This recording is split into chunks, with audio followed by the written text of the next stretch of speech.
Hi, I'm Todd Martin. I'm going to give you a couple of tips today on how to get your horse started for spins.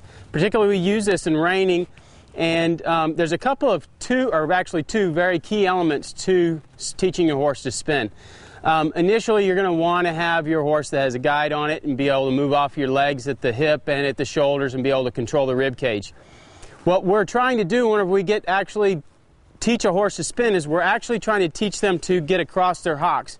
And an often misconception in getting them across their hocks is that I've got to take forward motion away from them. I've got to take them back off of their forward motion. And one of the key elements to teaching a horse how to spin is keeping forward motion. The first one is keeping forward motion. The second is being able to move the shoulder over and teach the horse how to step. Before you add speed to a spin, it's much more important to teach them the cadence and actually how to learn footfall. It's the same thing as if I was teaching a kid to play baseball. Before you start playing baseball, you're going to play pepper. You're going to learn how to handle and use your hands in proper body position for all of that. Soccer, you go and dribble the ball and learn how to do that. Before you learn how to run, you're going to learn how to walk and how to coordinate yourself before you're going to take off and play a game at running. So first and foremost is teaching the horse footfall and keeping forward motion into it. Reason why we keep forward motion into it: in order for a horse to spin properly, his lead foot, which would be the right front foot on this horse, is the step that has to step out of the way in order for him to step over. A proper spin is a horse stepping in front of his other leg. But where he places his front right foot depends on how this horse can or can't step in front.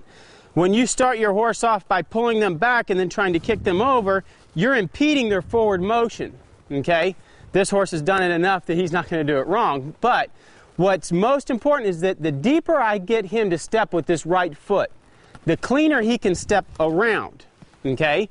So what I first want to do is I want to teach this horse not from a standstill, but I first want to teach him at a walk.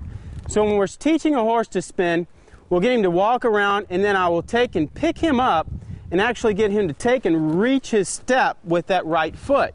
It's the first part, reach and step. The further he can reach his step with that right leg, the better his crossover is going to be. So I continue to teach him to step over.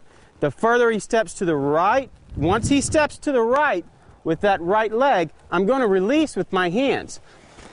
Horses learn from the release of pressure. We've learned this from moving them over and teaching one to back up. They don't continue to have a good backup if we always hold on to them. It's the relief of pressure that teaches them. The other is to get the cadence into it going forward motion. You want to continue going forward, walk him out, pick up, push him over with your left leg to get the shoulder to step over, and then continue forward motion. Pick up, step over, continue forward motion. That's how we're going to practice it. It's a little different in the show pen. The two things to remember is that forward motion and stepping deeper with that right leg by giving him a cue to move his shoulder over. Hope this helps you guys out. If you need any more information or would like more articles that I've written, you can go to toddmartin.net. And happy spinning. Thanks.